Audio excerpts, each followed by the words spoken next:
कमलेश भारती ने हरियाणा लेखक मंच के अध्यक्ष के रूप में उनको परामर्श देते हुए व्यंग्य का एक अलग सा विषय रखा। और ये विषय बहुत, मतलब जब आप एक पत्रकार या आप लोग चुनाव करते हैं विषय का, शीर्षक का, तो उस पर निर्भर करता है कि आप जानना क्या चाहते हैं। अब आप इसमें देखिए कि इसका विषय है हिंदी साहित्य में व्यंग्य की सहभागिता। अब सहभागिता कह रहे हैं, ये नहीं इन्होंने कहा मुझसे कि यहाँ पर आप आए और हिंदी साहित्य में व्यंग्य का परिदृश्य पर बोले या इस चीजों पर बोले, बहुत व्यापक होता है। जब आप सहभागिता कहते हैं तो जितने हम व्यंग्यकार हैं, व्यंग्य को जानते हैं, हम ये जानते हैं कि हिंदी साहित्य में व्यंग्य की क्या स्थिति है। उसको बहुत कम साहित्य की पंगत में बैठाया जाता है। आप उसके ऊपर बात तो कर लेंगे, पर उससे सहभागी नहीं बनाया जाता। और ज्यादातर आप देखेंगे कि हमारे यहाँ के विषय जो हैं, और खासकर व्यंग्यकार, वो सहभागी बनना भी नहीं चाहते हैं। आपने कभी कुएं के मेढक देखे होंगे, वो क्या करते हैं, वो वहीं उछलते कूदते हैं, उसी में ऊपर जाते हैं, नीचे आते हैं, और उनका आकाश मात्र कुएं का आकाश है, विस्तृत आकाश उनके पास नहीं है, और वो आपस में ही प्रतियोगिता करते। यही हिंदी साहित्य की सबसे, व्यंग्य साहित्य की दुर्भाग्यपूर्ण स्थिति है कि जहां पर हम उसकी सहभागिता, हम क्या कर रहे हैं, हमारे पास कुछ विषय हैं, व्यंग्य विधा है, नहीं है, एक तराजू ले लेते हैं, इसमें कितना हास्य हो, कितना व्यंग्य हो। भाषा, व्यंग्य की भाषा पे बातचीत नहीं होती है, जो सामान्य चीज है। और सबसे बड़ी दुर्भाग्यपूर्ण स्थिति है, हम अपने आप को पहले व्यंग्यकार मानते हैं, फिर साहित्यकार मानते हैं, जबकि पहले आप साहित्यकार माने, फिर अपने आप को व्यंग्य। आपके सामाजिक सरोकार व्यंग्यकार कहने से वो फट नहीं जाते जो साहित्यकार के। सारे साहित्यिक जो व्यंग्यकार हैं, उनको वही सामाजिक सरोकार होने चाहिए। पर हम क्या करते हैं, इन विषयों पर, सामाजिक सरोकार पर, मैंने परसाई को देखा, परसाई पे ले दे के दो चार लोगों पे बात करते हैं, परसाई की वैचारिक पृष्ठभूमि क्या है, इस पर कोई बातचीत नहीं करता है। अभी उनका जो है, उनके अंदर जो जनतंत्र का भाष्य क्या है, उस पर कोई बात नहीं करता। पीछे भी कार्यक्रम रखा गया था। और हम लोग क्या करते हैं, ज्यादातर जैसे रामलीला आपने देखी, हम व्यंग्य में रामलीला करते हैं। रामलीला में क्या था, बरसों से रामलीला चल रही है, इसमें हम लकड़ी की तलवारें लेते हैं, एक दूसरे से युद्ध करते हैं। बाद में हो सकता है कि पीछे राम और सीता बीड़ी पी रहा। इस तरह के युद्ध, इस तरह के वैचारिक संघर्ष किए जाते हैं। तो मुझे लगता है, इसलिए मुझे लगा कि ये जो विषय है, ये व्यंग्य को साहित्य की पंगत में बैठाने वाला। तो इसलिए जो है, मैं आपको आभार दे रहा हूं कि आप जो है, क्योंकि ज्यादातर आप देखेंगे लिखने में, आपको बाद में उदाहरण से ही बताऊंगा, बहुत सारे व्यंग्य लिखने वाले हैं, कवि बहुत सारे, पर वो व्यंग्य कहते नहीं कि हम व्यंग्य लिख रहे हैं, क्योंकि उनको लगता है, डर लगता है कि हम पर हास्य व्यंग्य का लेबल चिपका दिया जाएगा और हमें जो है ये मान लिया जाएगा कि ये दोयम दर्जे का लेखन। ये स्थिति है, और मैं आगे उदाहरण दूंगा और मैं स्पष्ट भी करूंगा। तो आपके द्वारा जो विषय है, ये व्यंग्य को एक कुएं से निकालकर एक आकाश देने वाला, इसलिए मैं आपका सवाल जो करता हूँ। और इसलिए मुझे अच्छा भी लगा कि मैं इस विषय पर बोलूं, क्योंकि मेरा कहना यह कि जब तक व्यंग्य की स्वीकार्यता नहीं बढ़ेगी, अभी क्या है वही बताया ना कि व्यंग्य की स्वीकार्यता बढ़ना बहुत आवश्यक है। और मैं अपने व्यंग्य के लेखन का जो शैशव काल था, तो मैंने लिखना शुरू किया 1966 के बाद लगभग, उस समय मुझे मेरे व्यंग्य लेखन की जो पाठशाला बनने वालों में परसाई थे, शरद जोशी थे, शीला शुक्ल थे, रविन्द्रनाथ त्यागी थे, नरेंद्र कोहली थे, तो इनका जो राजपथ था उस समय आप देखेंगे, परसाई, शरद जोशी का राजपथ था, जो व्यंग्य का राजपथ तैयार कर दिया था। मैंने उसमें से उनको सीख लेके अपनी छोटी सी पगडंडी का निर्माण किया। उस राजपथ पे नहीं चला, मैं उनकी कार्बन कॉपी बनने की कोशिश नहीं की। मैंने अपनी कुदाल ली, अपने विचार लिए अपनी तरह से। पगडंडी बनाने में बहुत खतरे भी होते हैं, वहां सांप बिच्छू मिलते मुझे, वो मैंने किया। तो जब हम हिंदी साहित्य में व्यंग्य की सहभागिता की बात करें तो क्यों ना हम पहले जाने कि व्यंग्य है क्या, मतलब मेरी दृष्टि में व्यंग्य क्या है, आपकी दृष्टि में व्यंग्य क्या है। वैसे मैं आपको स्पष्ट कर दूं, आप जानते हैं कि मैं रचनाकार, व्यंग्य आलोचक नहीं, क्योंकि आलोचक होने की बहुत शर्तें होती हैं। मैं ये है कि जो चीज मिलती है उसकी तुरंत प्रतिक्रिया तो दे सकता हूँ कि मुझे कैसा लगा। इसलिए व्यंग्य के बारे में भी मेरी जो बातें हैं वो मेरी अपनी, कि मेरे मन में जब बात करता था तो लिखते हुए भी व्यंग्य का स्वरूप क्या, क्योंकि मेरे समय में एक तो परसाई, शरद जोशी ये लोग लिख रहे थे, दूसरी तरफ हास्य की वो धारा थी जो जीजा, साली और चुटकुलों पे आ गई थी। अब मेरे सामने सवाल ये था कि मेरे लिए क्या लिखना, मेरे लिए कौन सी राह है। तो इसलिए मैंने उन सवालों से मुठभेड़ करते हुए जो है वो जो चिंताएं थी उन्होंने मुझसे चिंतन करवाया, और व्यंग्य यात्रा की विभाग की उसके माध्यम से भी मैंने विमर्श का मंच तैयार करने की कोशिश की 20 वर्ष से। व्यंग्य मित्रों क्या है, मैं दोनों बातें बताऊंगा, स्पष्ट करूंगा अपनी दृष्टि से। व्यंग्य का साहित्य में जो प्रयोग है उसका प्रयोग मनोवैज्ञानिक अस्त्र और शस्त्र की तरह किया जाता है। ये अस्त्र और शस्त्र है, दोनों तरह से इसका प्रयोग किया जाता है। और बहुत पुराना कथन है, आप जानते हैं कि जो मुकाबिल हो तो अखबार निकालो। मेरा कहना यह है कि जो मुकाबिल हो तो व्यंग्य लो, जब इस तरह की चीजें आती हैं। और ये जो है विरोधी तोप का मुकाबला करने वाला एक अस्त्र है, और इसका मूल स्वर जो होता है वो विरोध। और विसंगत समय जो इस समय है, विरोध बहुत कठिन है। विरोध में आपको भय लगा रहता है कि कहीं आपके विरोध को या आपको कुचलती हुई सेनाएं न चली जाए, उससे डरते हैं। तो मेरा मानना है विसंगत समय में विरोध व्यक्ति को नपुंसक होने से बचाता है। नहीं तो आपको क्या लगता है, यार मैं कर नहीं पा रहा, करना चाहता हूं, तो ये वो है। और जिस रचना में विरोध नहीं है, व्यंग्य में, व्यंग्य रचना में, मुझे लगता है वो व्यंग्य रचना नहीं है। व्यंग्य में विरोध की चुभन होती है। मुझे याद आता है परसाई ये नामवर सिंह ने व्यंग्य को लेकर एकमात्र व्याख्यान दिया। व्यंग्य पर उन्होंने कभी सीधी बात नहीं। वो हिंदी अकादमी का कार्यक्रम था, मुझसे हरिशोमन विश्व उस समय सचिव थे। उन्होंने कहा प्रेम जी, हम परसाई जी उन पर नामवर जी का एक व्याख्यान रखना चाहते हैं, पर हम चाहते हैं उनके साथ कोई बात तो, या आप कोई बोले उसके पर। मैं कहा मुझे तो बहुत अच्छा लगेगा कि परसाई जी व्यंग्य पर बोले, नामवर जी व्यंग्य पर बोले। तो ये 5 घंटे का उन्होंने व्याख्यान दिया था, आधे घंटा मैं बोला था पहले उससे। उसमें उन्होंने एक बात कही मुझसे, और इसको हमने व्यंग्य यात्रा में परसाई में पूरा छापा। परसाई के बहुत सारे प्रशंसकों को मालूम नहीं है। अभी पीछे आशीष त्रिपाठी मिले थे मुझे दुर्ग में, तो उनको जब मैंने बताया कहते अरे उन्होंने ऐसा व्याख्यान दिया, हमें मालूम। तो उसमें उन्होंने कहा था कि प्रेम, व्यंग्य में जो अंग की बिंदी है ये उसका डंक है। अगर ये डंक नहीं होगा तो व्यंग्य नहीं होगा, व्यक्ति होगा। ये उन्होंने परसाई। तो मेरे लिए ये लोग पाठशाला रहे हैं, और मेरा मानना यह है कि आज आप जो देखते हैं, राजनीति हो, समाज हो, धर्म हो, इसमें जो मूल्यहीनता की स्थिति है, और जिस प्रकार हमारी वर्तमान व्यवस्था, जितने रचनाकार हैं वो जानते होंगे, हम में विरोध नहीं भरा जा रहा, हम में पलायन भरा जा रहा।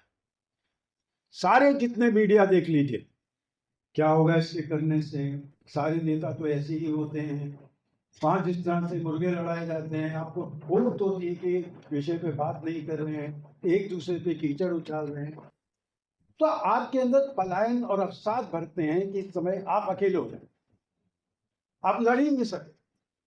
तो मेरा मतलब यह है कि यहाँ व्यंग्य की भूमिका जो बताया ये विसंगति है और आपके अंदर विरोध का भाव भरे, ये व्यंग्य की भूमिका होनी चाहिए। और मेरा मानना यह है कि व्यंग्य कब करते हैं, व्यंग्य एक विवशता जन्य हथियार है।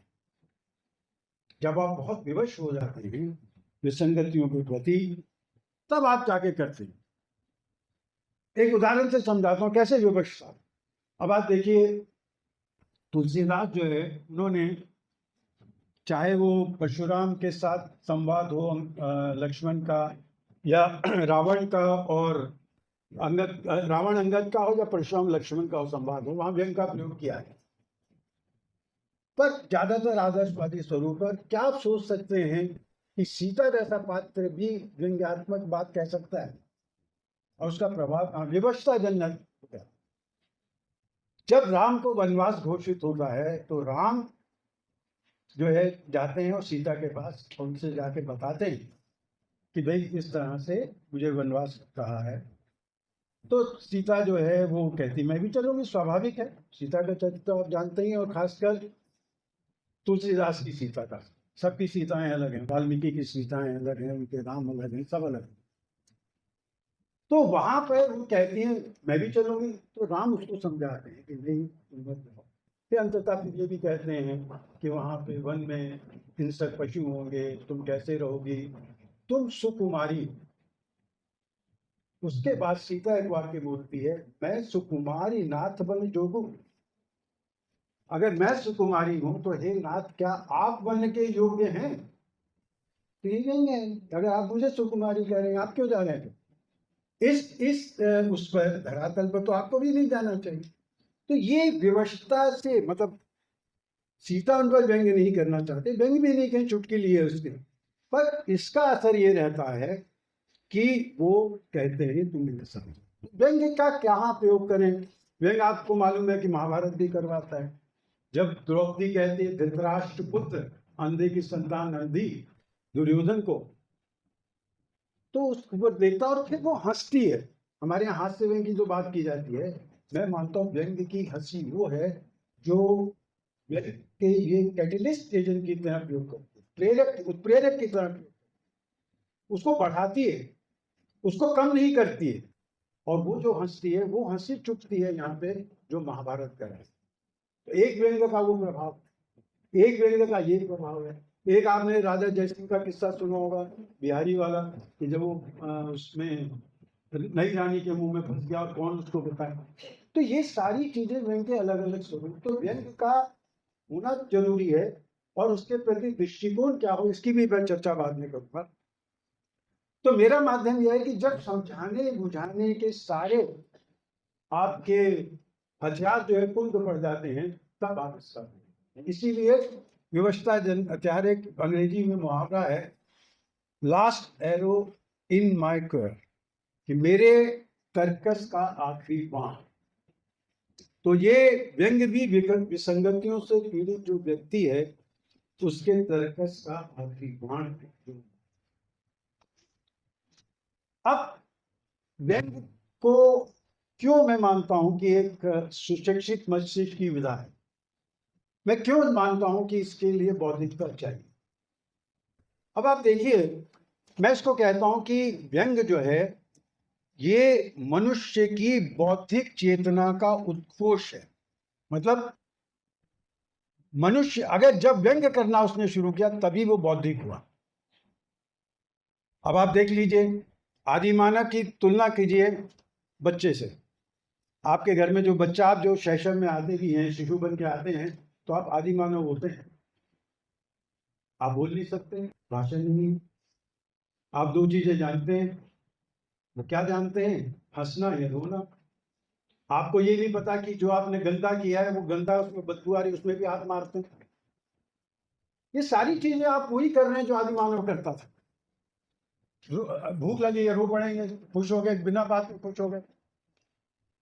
आदि मानव के जीवन में ये चीजें थी। बुद्धि उसके पास भी थी, बुद्धि छोटे बालक के पास भी, सबके पास बुद्धि है उसके पास, पर क्या नहीं है उसके पास? ज्ञान नहीं। ज्ञान क्या नहीं है? कि ये चीज गंदी है, ये चीज खराब है, ये बदबू आ रही है, इसका ज्ञान नहीं हो।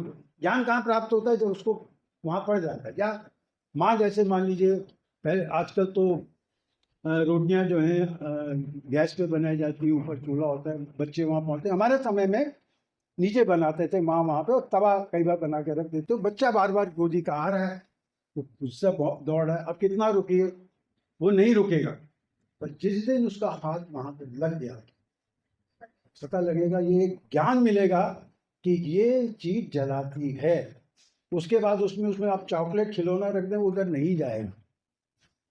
इस ज्ञान ने क्या दिया उसको? विवेक। बुद्धि, ज्ञान और विवेक।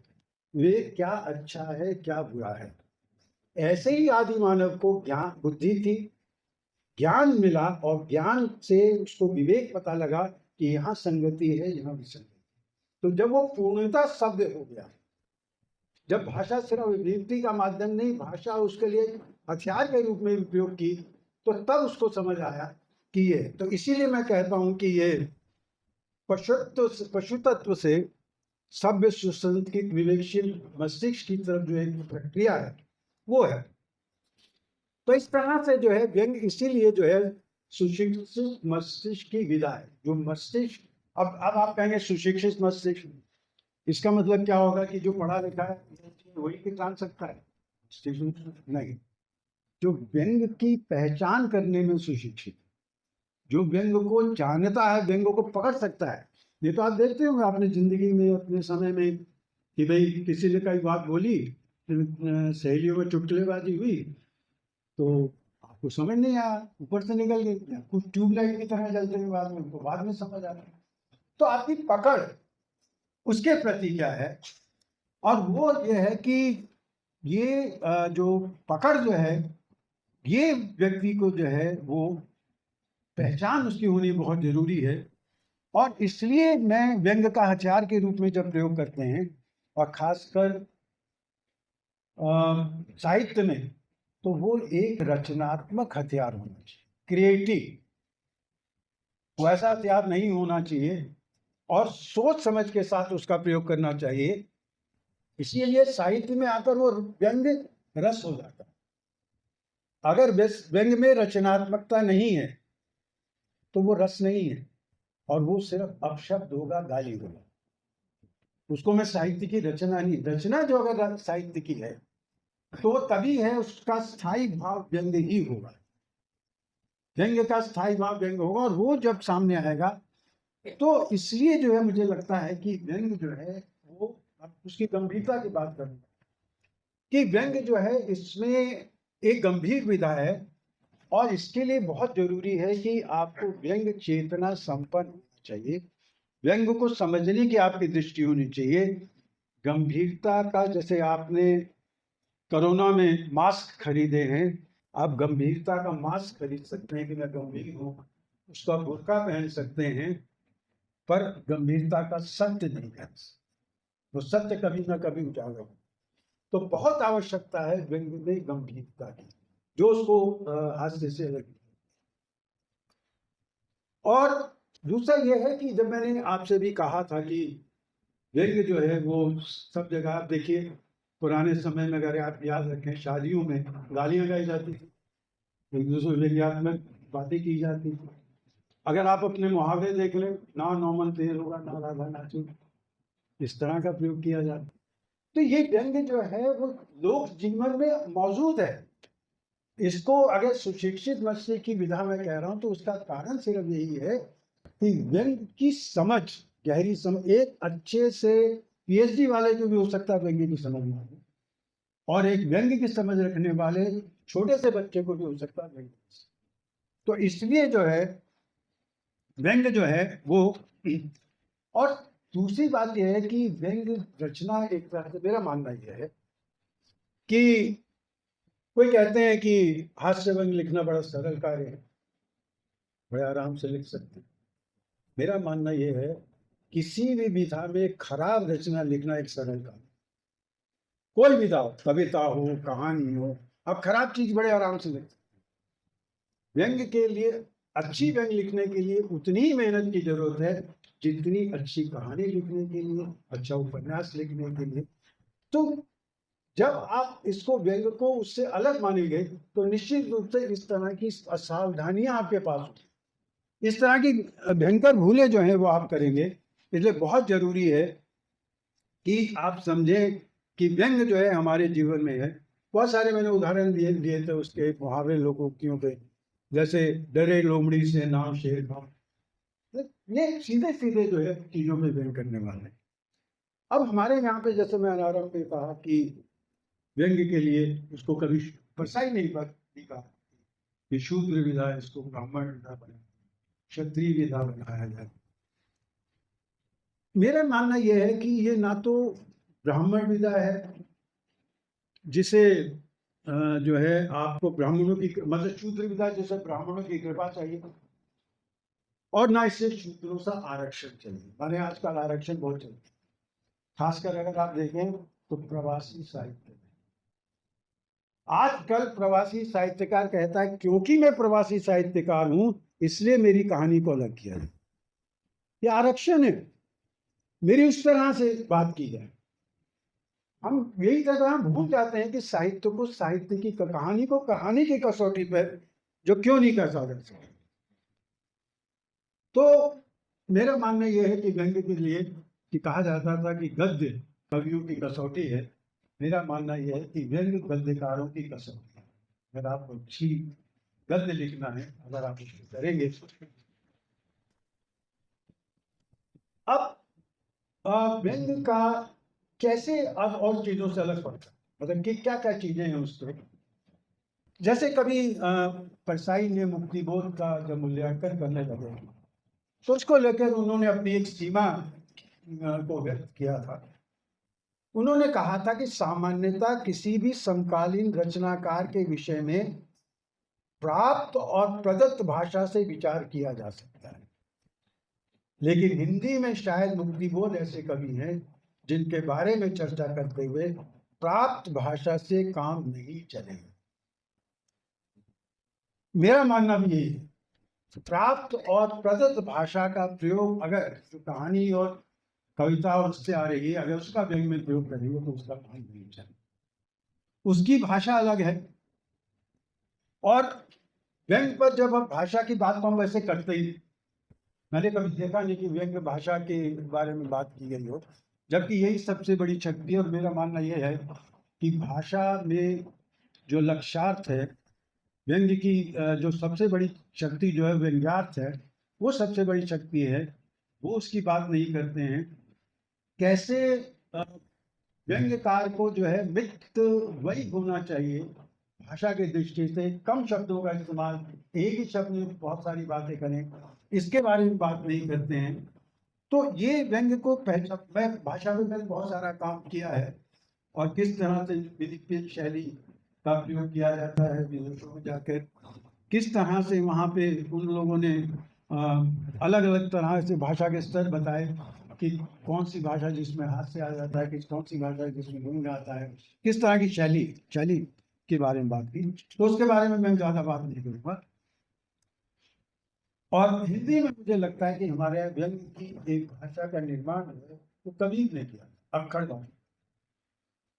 वो भाषा ऐसी है व्यंग की कि जिसका प्रयोग अक्सर हम लोग करते हैं, वो एक मेलजोल की भाषा है। मतलब वहां पे आपको उस तरह की आवश्यकता नहीं है जिस तरह से नंददास गढ़िया और कभी नंददास गढ़िया और कभी गढ़िया जो कहा जाता है। तो भाषा का जो उस समय रीतिकाल में अलंकरण हुआ, उस तरह की आवश्यकता हमारे यहाँ पर नहीं है। अब मैं थोड़ा सा, जैसे मैंने बताया था, हास्य व्यंग को लेके तो लोगों के मन में ये रहता है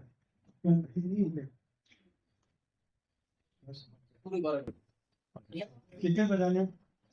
अरे विनोद जी, आपको नमस्कार। दीर्घ के रचना दर अभी मैं बताऊंगा कि इनकी जो नया उपन्यास आया है कोई इनको व्यंग्यकार नहीं मानता है, और वो पूरा व्यंग्य उपन्यास है। कमलेश भारती ने तो उनको लिखा भी है, तो उसकी भी चर्चा कर।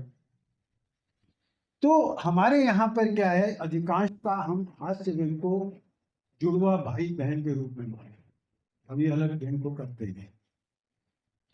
और मेरा मानना है कि ये दोनों एकदम अलग अलग हैं।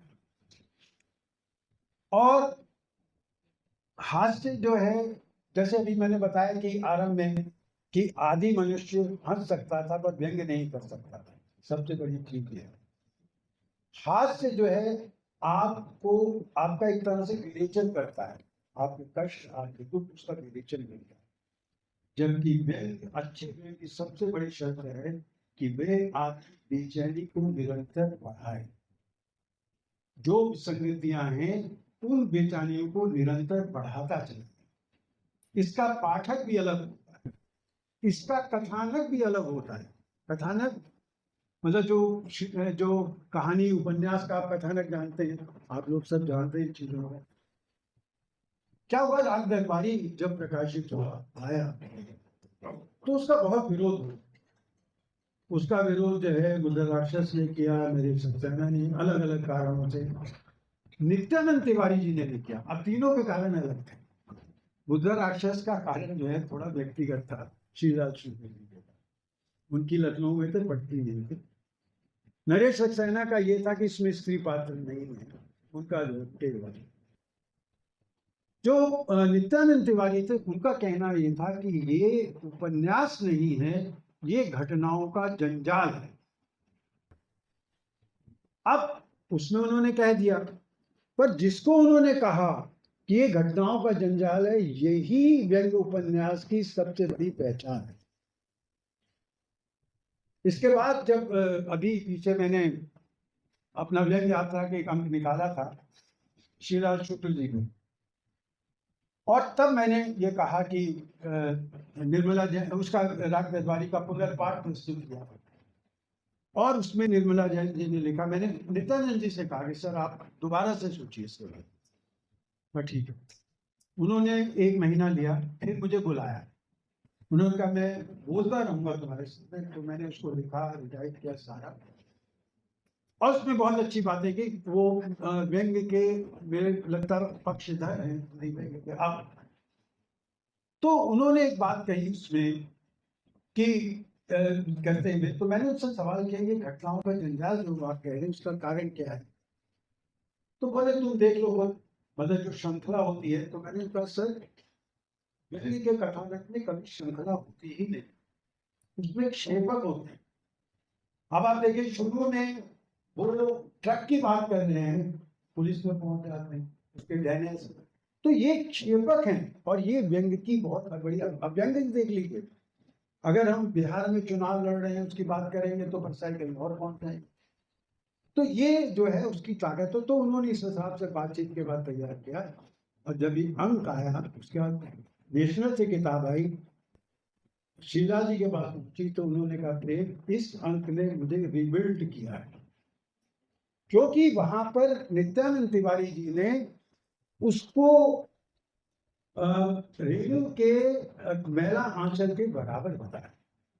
उस तरह की रचना तो बहुत, मतलब जब आप सोचते हैं व्यंग्य के बारे में और जब आप खुली सोच से सोचते हैं तो निश्चित रूप से आप व्यंग्य को साहित्य का हिस्सा मानते, ये उसमें चलता है। तो इसी तरह से जो है व्यंग्य यात्रा जो है हम लोगों ने परसाई को भी जैसा निकाला, उसमें मैंने एक बड़ा मजेदार प्रयोग किया था कि परसाई की रचनाओं को अंक में वैसा का वैसा नहीं कर सकते।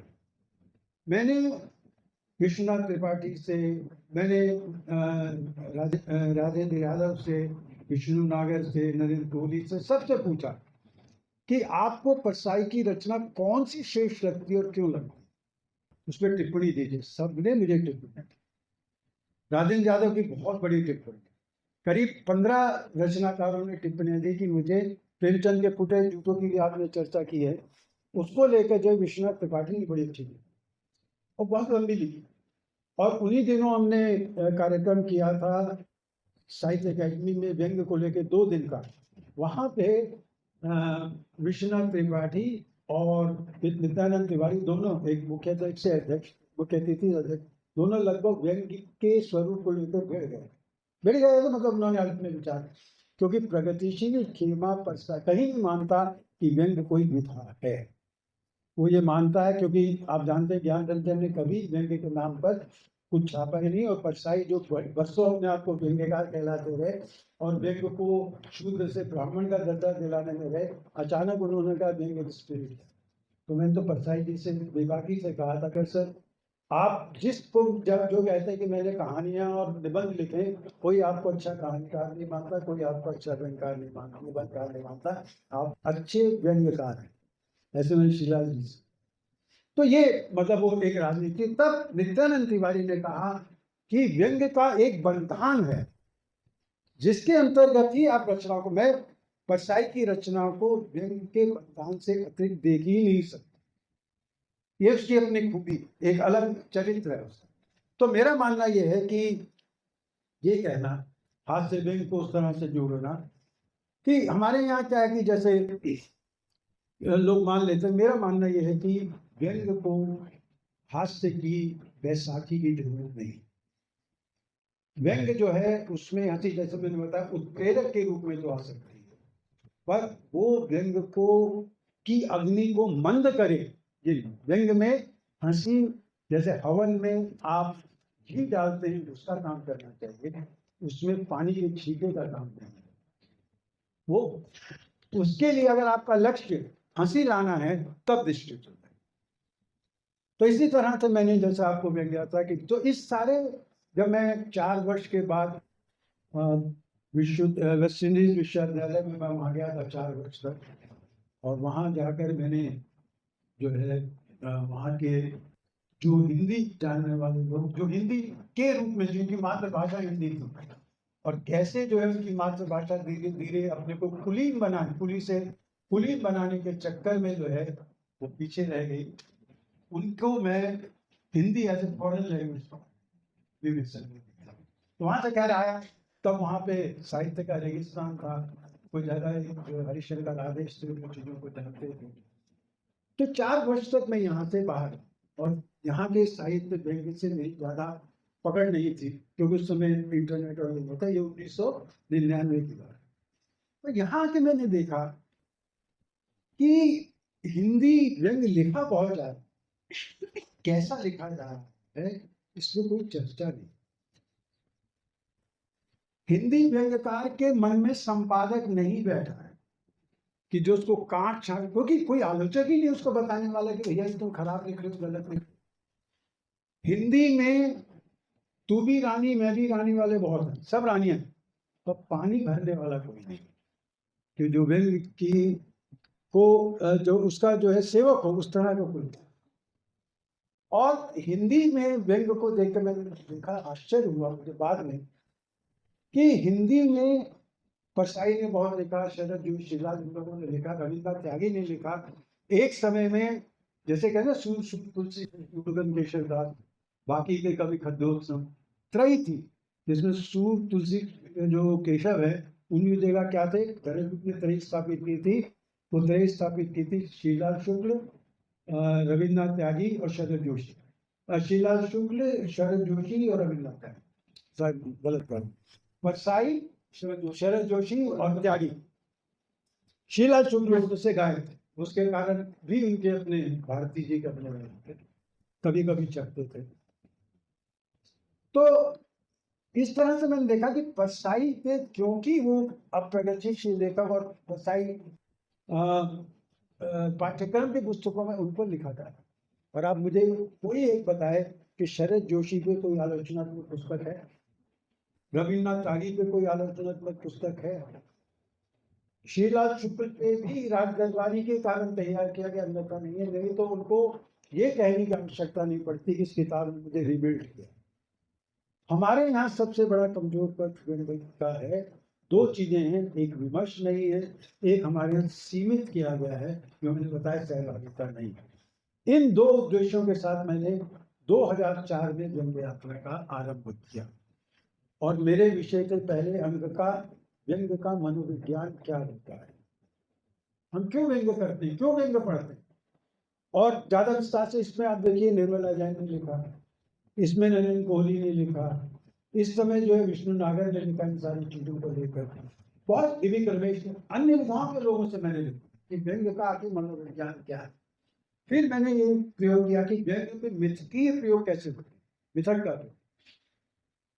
आपने देखा होगा कि अमृतलाल नागर, नरेंद्र कोहली, इन सब लोगों ने मिथक का बहुत प्रयोग किया।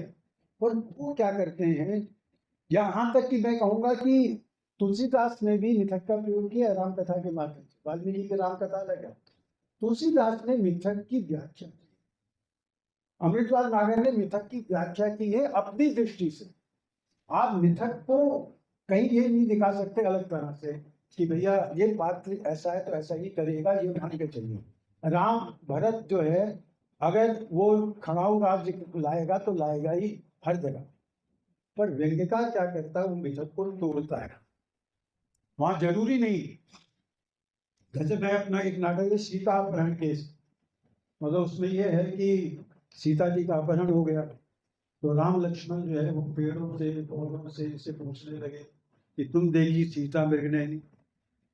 अब मेरा सवाल ये है कि ये क्या आपको बताएंगे, आप पंचवटी थाने में क्यों नहीं गए, वहां जाके रिपोर्ट करते हैं वहां पुलिस वालों से।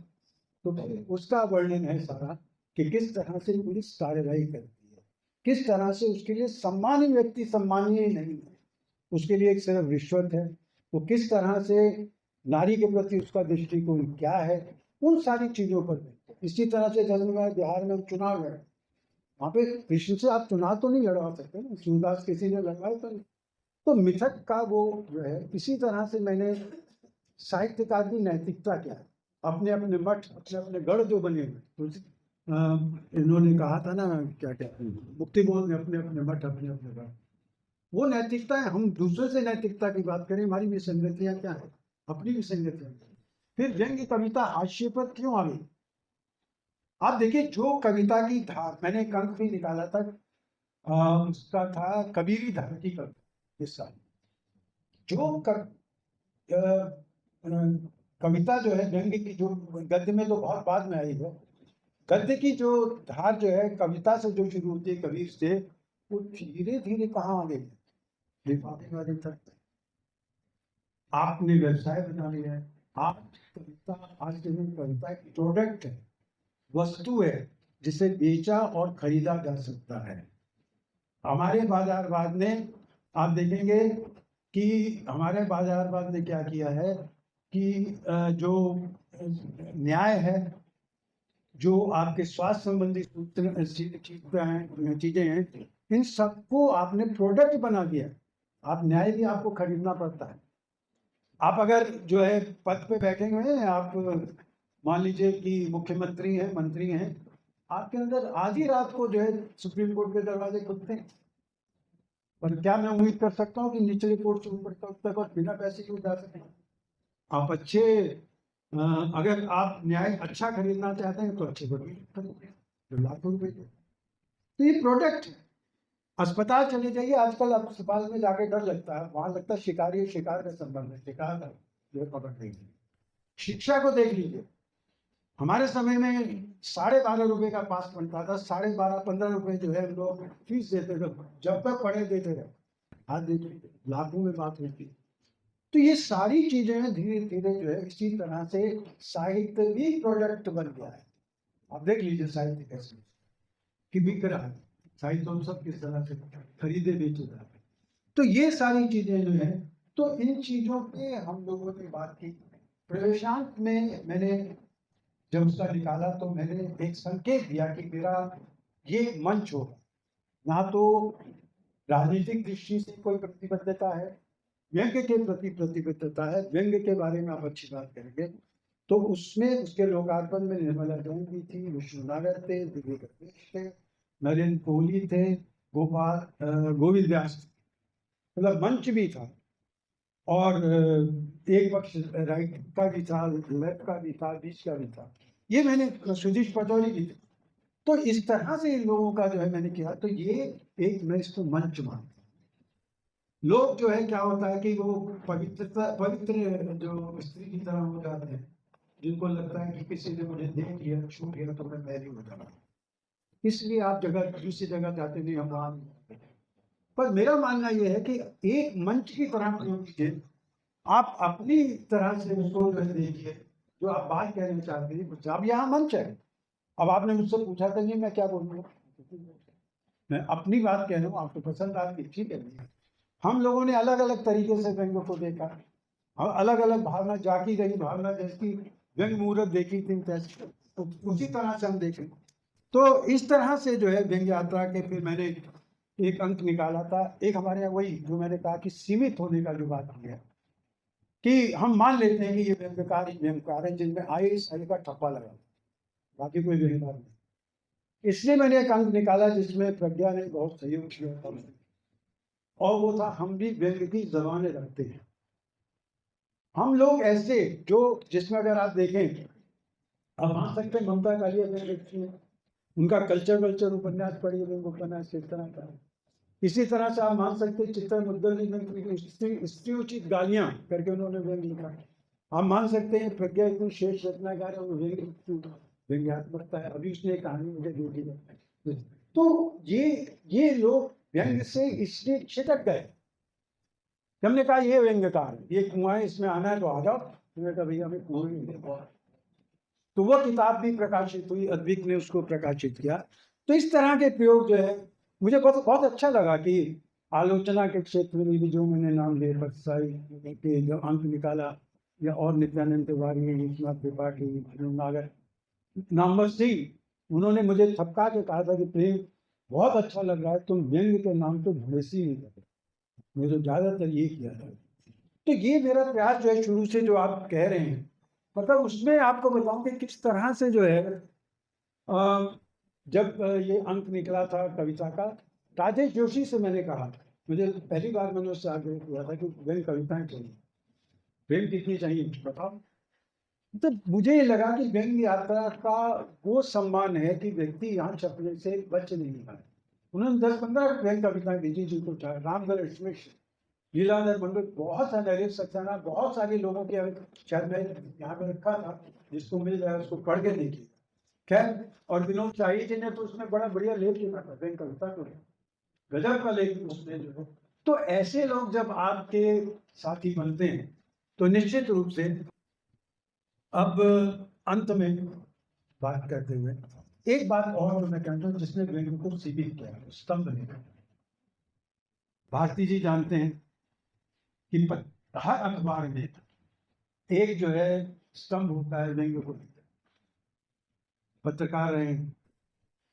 और इसमें परसाई शरद जोशी ने जो लिखा, इसमें ये पुष्पा भारती का फोन आ रहा है, तो इस बार इस दिन उसको, तो क्योंकि बहुत लंबी बात है, तो उस समय मैं बताऊं कि जो, हाँ, स्तंभ लेखन की बात कहूँ, व्यंग को अगर पहचान और आम लोगों तक किसी ने पहुंचाया तो स्तंभ लेखन पहुंचा। और ये आज से शुरू नहीं हुआ है, ये अगर आप चले गए भारतेंदु के समय में, वहां से चल रहा है, शिव शंभू के चिट्ठे अगर आप देखें, तो ये स्तंभ लेखन की परंपरा है। पर वो बात वही है कि वो मंच है, आप उसका सदुपयोग करते हैं। अब स्तंभ लेखन जो है, परसाई और शरद जोशी, उस समय आप जानते हैं जगह जगह परसाई, इन दोनों ने अलग अलग कारणों से लिखा, पर एक मूल कारण था कि इनकी आजीविका था।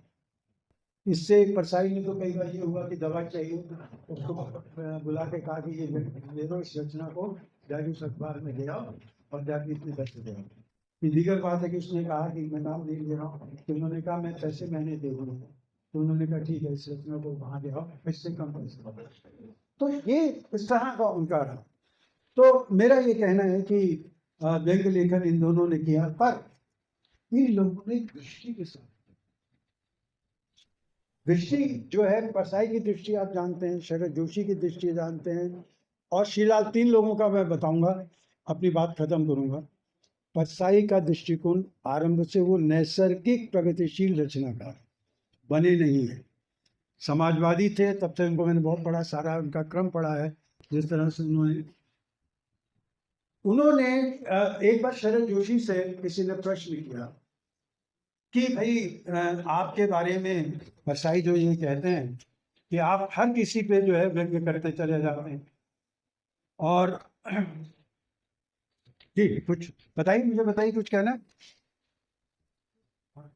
कुछ कहना मुझे? अच्छा, तो परसाई शरद जोशी से सवाल किया गया कि परसाई से आपने कहा है कि आप किसी पे व्यंग्य करते चले जाते हैं और हर किसी को लगा देते हैं, और उन्होंने मजाक की तुलना की गई है कि, तो शरद जोशी ने उत्तर में एक बात कही थी, मेरा विनम्र ख्याल है कि परसाई जी के लेखन या मेरे लेखन में तुलना करने का ये कोई पैमाना नहीं होता। किसी भी लेखन का उद्देश्य, ये ध्यान रखिए, वो क्या उद्देश्य मान रहे हैं, क्योंकि ये माना गया था, उन्होंने कहा था कहीं भी चपत लगाते, डंडा चलाना ये भी शरद जोशी पे आरोप लगाया गया। चपत लगाना, काम उवेटना या धाराशाही करना नहीं होता। मेरे लिए भी रचना ना तो डंडा है, ना मैं अपने लेखन के जरिए किसी को दंडित करना चाहता हूँ। मेरा इरादा तो ये है, जिसे मैं ठीक नहीं पाता उसे अपने लेखन के जरिए शर्म के उस बिंदु तक ले जाऊं, वह अपना गलत स्वीकार कर ले। मैं उससे नफरत नहीं करता, जिसे प्यार करते हैं उसके गलत हो जाने या भटक जाने की दशा में हम उसे प्रताड़ित करके धाराशाही नहीं करेंगे, अपने से काट नहीं देंगे। हम आत्मस्वीकृति के तो ये उन्होंने कहा कि मतलब उनका दृष्टिकोण ये था। अब क्योंकि मुझे जल्दी खत्म करना है, तो मेरे क्या होता है कि बेचैनी हो जाती है और डिले होने लगता हूँ। अरे आशा, आशा आपके लिए फोन आ रहा है, मेरे ख्याल पुष्पा भारती का, आप कर लो उनको, वो बार बार मेरे पास आ रहा है। मेरी पत्नी है, किसी और आशा से बात नहीं करती। तो एक बात और बताऊं कि परसाई ने शरद जोशी के बारे में क्या, यहां आपको पता लगेगा कि क्या चीज स्तंभ लेखन में होनी जरूरी है। उन्होंने कहा, परसाई ने, शरद का विशिष्ट व्यक्तित्व था, लिखने में वह साहसी था, खतरे उठाता था, वह स्थितियों पर तुरंत प्रतिक्रिया करता था, विडंबना को पकड़ता था, छोटे छोटे चुटीले वाक्य, मौजूद मुहावरे, तीखी भाषा उसके गद्य को शक्तिशाली बनाती थी। सामाजिक और राजनीतिक दृष्टि उसने अपनी स्वीकार की। मतलब दृष्टि चाहिए, परसाई की दृष्टि, पर यहाँ शरद जोशी की दृष्टि जो है उसकी अपनी है। उस अपनी दृष्टि, इसीलिए आप देखेंगे कि वो विरोध का स्वर है।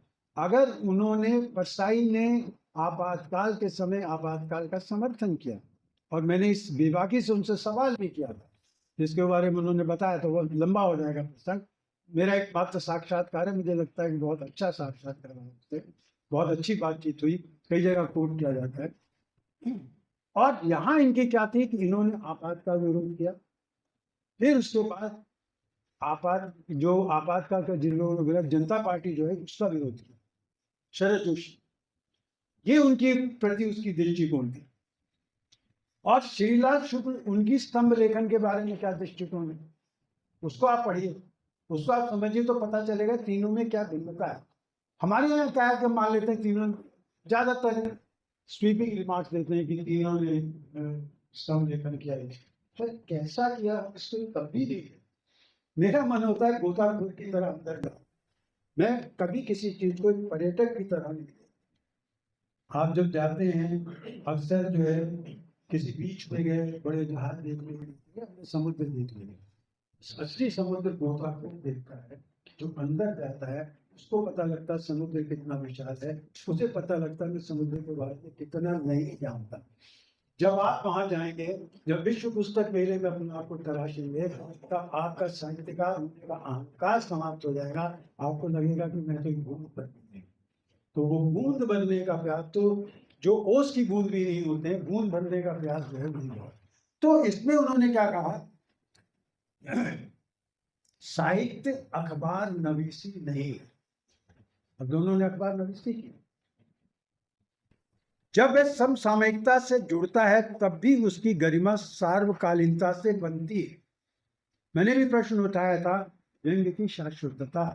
मैंने इन लोगों पे, मैंने परसाई की 10-12 रचनाएं, शरद जोशी के, मैंने कहा ये व्यंग्य है ही नहीं, ये तो विदार्थ है, विदार्थ भी नहीं। आप बताइए कि उस समय जो है वो शरद जोशी ने कहा कि और भी शरद जोशी है, शरद जोशी के सिवा आप जानते हैं दूसरा शरद जोशी कौन था? जब वो निजरंगप्पा की बात करते हैं, जब वो तुले तुले लिखते हैं, आपको पता है तुले कौन? तो आपके लिए सारा का सारा जो है सिर्फ कथन। ऐसे ही जो परसाई जब लिखते हैं गणतंत्र के बारे में, स्वतंत्रता गणतंत्र में, वह लेडी जो इंदिरा गांधी के बारे में, ससोपा मसोपा उस समय जो थे वो आज है ही नहीं, उनको वो कैसे कह रहे हैं, उनकी विचारधारा कह रही है, आपको पता ही नहीं है। तो व्यंग्य आपके लिए व्यंग्य तो है ही नहीं, संदर्भ से कट के। तो इसीलिए इसी बात को मैं उनकी बात जो है वो उसको स्वीकार करता हूँ। हमारे श्रीलाल शुक्ल ने कहा कि जब वह समसामयिकता से जुड़ता है तब भी उसकी गरिमा समकालीनता से ही बनती है। 5-6 पन्ने का व्यंग्य छपता है, इसका उद्देश्य मखौल मजाक या कटाक्ष होता है। अब देखिए दोनों का कैसे विरोध कर रहे हैं समय श्रीलाल शुक्ल। तो इस क्षेत्र में 2.5-3 दर्जन नाम है जो बहुत छपते हैं, बहुत प्रसिद्ध हैं, अच्छा भी लिखा है, बहुत भी लिखा है। कुछ ने 20-30 पुस्तकें लिख डाली है, अखबारों में स्थायी रूप से व्यंग्य का स्तंभ रहता है। मगर मैं देखता हूं कि लेखक का अपना रवैया क्या है। जितने स्तंभ लिख रहे हैं उनको ये बात ध्यान रखनी कि आपका अपना रवैया क्या है। ये नहीं कि एक ही लाठी से गधे घोड़े को सबको पीटते हैं। तो आपका अपना रवैया क्या है ये देखना जरूरी है। व्यंग्य तो सामाजिक आलोचना है। आप कुछ कहने से पहले अपना स्टैंड तो साफ करेंगे। इस दृष्टि से मैं बहुत उत्साहजनक स्थिति में नहीं पाता अधिकांश व्यंग्य लेखन। ध्यान दीजिए, अधिकांश तरह का अधिकांश व्यंग्य लेखन अच्छा है, मगर उसमें से प्राण प्राण नहीं है। जो प्राण तत्व व्यंग्य तत्व होना चाहिए वो नहीं है। तो इस तरह की बहुत सारी चीजें जो हैं मुझे लगता है कि जिन पर हम सोचना चाहिए। और मुझे लगता है कि हमारी आज की व्यक्ति की मानसिकता जो होती है कि जैसे लास वेगास में जुआ घर है ना, उस तरह का जुआ घर हमने व्यंग्य का भी बना दिया हमारे यहाँ पे भी। और व्यंग्य जो है वो उसकी स्थिति हमने कर्ण की कर दी। परीक्षित जिसको रात भी मिला हुआ, उसको राजा पर कहते ये हमने कर्ण की स्थिति जो है व्यंग्य की बना दी है। इससे हमें बचना चाहिए। और मेरा ये कहना है कि आज सूरदास बनने का समय नहीं है, कबीर बनने का समय। अब सखा भाव से गीत मत है, अब विरोध का समय है, वो बहुत ज्यादा जरूरी है। तो मेरे लिए व्यंग्य रचना कभी सीधा साधा रास्ता नहीं रहा है। मेरे लिए प्रेम का मार्ग है, प्रेम हो जहाँ सूदो सनाए बांट में, उस तरह का रास्ता तो है, वो नहीं है मेरे लिए। अपितु मेरे लिए प्रेम सुधारी तलवार की है। कभी गालिब ने इश्क के बारे में कहा था कि आग का दरिया है डूब के जाना है। व्यंग्य भी मेरे लिए आग का दरिया है जिसमें से मुझे डूब के जाना है। और लोग अक्सर कहते हैं, टेढ़ी खीर का मुहावरा करते हैं। मेरा मानना यह है कि व्यंग्य को समझने के लिए ये टेढ़ी खीर है, थोड़ा टेढ़ा सीधे जो है व्यंग्य को आप ग्रहण कर सकते हैं। और व्यंग्य के लिए बहुत बड़ी सावधानी की आवश्यकता है। जो अंत में कह रहा हूँ मैं लोगों से कहता हूँ, व्यंग्य जैसे दिनकर ने कहा था, व्यंग्य विज्ञान है हथियारों से भी। अगर ये रचना नहीं है, व्यंग्य आपकी रचना नहीं है, अगर इस बाण का प्रयोग आप हत्यारे की तरह कर रहे हैं, सैनिक की तरह नहीं कर रहे हैं, तो सोचें बाण वही है। आप वंचितों पे कभी व्यंग्य नहीं करें। ज्यादातर होता है कि भाई आप कहते हो कि मैं भ्रष्टाचारी हूँ, ये रिक्शे वाला भी 10 के 5 लेते हैं, 15 ले लेते हैं, 5 फालतू लेता है, ये भी भ्रष्टाचार कर रहा है। और वो भ्रष्टाचार उसकी आजीविका के लिए है। आपका भ्रष्टाचार आपकी अय्याशी के लिए। ये जितने भी तथाकथित जो है बैठे हुए हैं ऊंचे स्थानों पे, जिन्होंने उद्योगपति है, वो सारा पैसा जाते के लिए वो सारी प्रकट करते हैं। तो व्यंग्य का प्रयोग जो है वंश को घृणा करें, इसका एक सार्थक अध्याय के रूप में करें, और मेरे बारे में बाद में आपके जो मन में है जरूर कहें, मैं सुनने को तैयार रहूंगा। धन्यवाद आप लोगों का बहुत बहुत।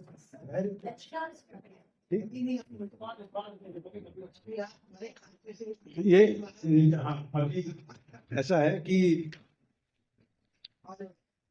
धन्यवाद आपका अध्यक्ष जी, धन्यवाद आपका भाई अशोक भाटिया, आप सब बैठे, और सबसे ज़्यादा धन्यवाद तो जो है आप जानते ही हैं कि हम लोग शशि कालिया जी का देंगे, जिनके कारण ही हुई। और आप इसी प्रकार से, मतलब मेरा अनुरोध है कि आप लोगों ने गुरुग्राम में, हरियाणा में, पूरे हरियाणा में साहित्य की उर्वर भूमि तैयार की, जिसमें बीज पड़ जाएगा तो अलग अलग तरह से पौधे उगते चले जाएंगे। तो इस उर्वर भूमि को जो आपने तैयार किया है, काम किया है, इससे जो है, क्योंकि साहित्य ही जो है हम सब जानते हैं वो एक दिशा दे सकता है, वो लगभग वही काम करता है जो माता पिता अपने बच्चों के साथ करते हैं, संस्कार देता है। कई बार हम सुन के जाते हैं, अभी पीछे में मुंबई में उन्होंने मुझे एक स्कूल में बुलाया, स्कूल में बच्चे हाथ से व्यंग नहीं समझते, हंसी समझते, उनको 7वीं 8वीं के बच्चों को व्यंग समझाना, उसको समझाया, उनको समझ आ गया कि सर ये तो हम रोज इसका इस्तेमाल करते हैं। तो ये जो है जरूरी है, आप भी अपने घर में समझाएं कि इसका क्या प्रयोग है, क्यों हमारे लिए मोबाइल वरदान भी है, अभिशाप भी है, हमें उसका सदुपयोग करना है कि नहीं करना। धन्यवाद। आइए आइए आइए।